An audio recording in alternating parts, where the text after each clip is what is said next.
Okay, we're going to be looking at my Schrade schf10 bushcraft knife. This isn't really going to be a review. We're going to mainly just look at some of the customizations I've done to the sheath. There's plenty of reviews on the knife itself. But we'll just kind of start out here. You can see that I've tied a piece of paracord to the sheath here. I just made a loop. And the purpose of this is so that this can be a drop leg sheath. Because this belt loop thing, this is not the greatest knife sheath in the world. This probably would barely even fit through my belt or around my belt. And I don't like having a knife right up on my hip. I like it to hang down a little bit. So with this, I can basically just do a girth hitch. And you want to make it so that when you pull this down, this end can fit around. If it's too short, if it goes like this, it's not going to work. It's got to be able to come around here like that, so that when you essentially make your girth hitch, it's kind of hard to show like this, but basically that's going to allow this to hang down about 4 to 5 inches lower, and that paracord is going to fit right around your belt, or even you can even put it in a belt loop. You don't even need the belt. That makes it a lot easier, a lot less complicated than having to weave a belt through, because this isn't Velcro or a clip or anything. You have to actually weave your belt through there. So that's why I'm opting to go with that piece of paracord. It's a real simple mod for that. I guess we can take a look at the knife itself. It's actually a really nice knife. It's a lot heavier than I thought it would be. It's got these really nice micarta scales. That's pretty sharp. It's super thick. I mean, look how thick that is. I kind of like the really like the feel of it. Feels great any way in your hand. Backwards, like this way. It's just this little belly here, I guess you could call it, that just fits right in that indentation in your hand really well, and fits in your fingers really well. So it's not a knife that you're gonna slip out of your hands. And those scales are really nice too, because they're textured and everything. So it's just a really good knife. I think I got it for like $40, $42 or something on Amazon, so it's a really good price. So I'm really pleased with that. We'll go back to the sheath though here. Okay, the thing about the sheath, this one actually came, I guess, pre-damaged.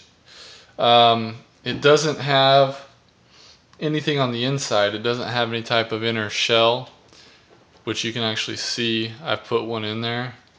I don't know if we can even pull it out, but yeah, it's in there too good. It's permanently in there. I just made that out of milk jug, and essentially all I did was just cut, just take a kind of a flat section out of the side of the milk jug, mold it around the knife, cut out a pattern, folded it, taped it with some Gorilla Tape so it made its own sheath, and I stuck that in there. Now that's going to keep the blade from cutting the stitching, which is what it did over here. It cut all the stitches all along the side there, and this little side piece, which you can actually see right here, piece of fabric on the side or material, it was just kind of like hanging off. So that whole thing would have just eventually just peeled off.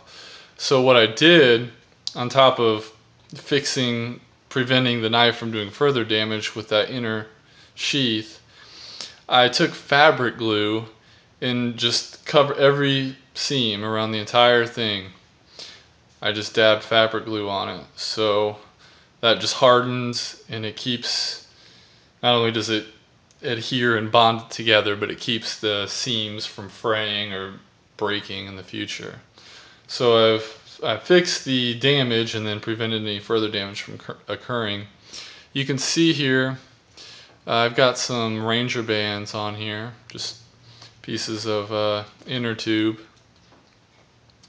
That also helps to just secure this, give it a little more protection, bond it to, keep it held together better. There's this pocket right here.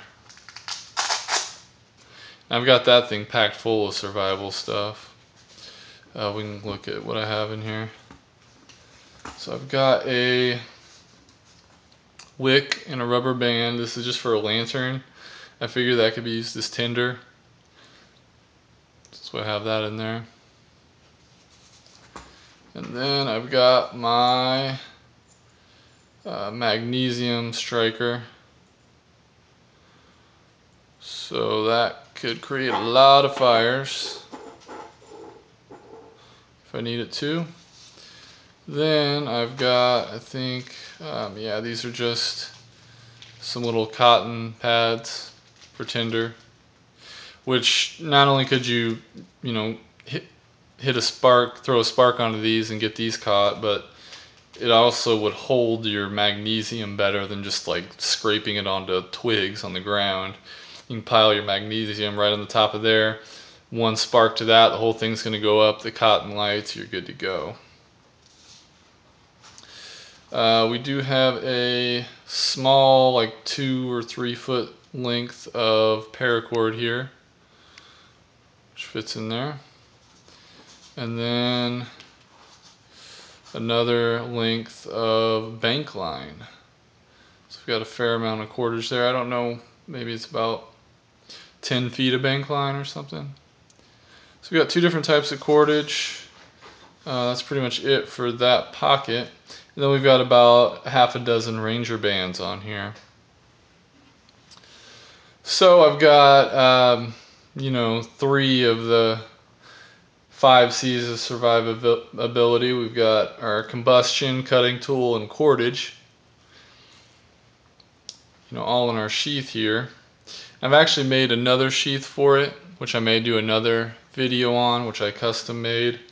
It's a drop leg sheath. It's pretty nice. It doesn't have a pocket. I kind of went back with this one because I like the mod that I did with the paracord to make it a drop leg. I like the fact that it's got a pocket and it's very small and compact. It's just a pretty nice sheath once you tweak it a little bit.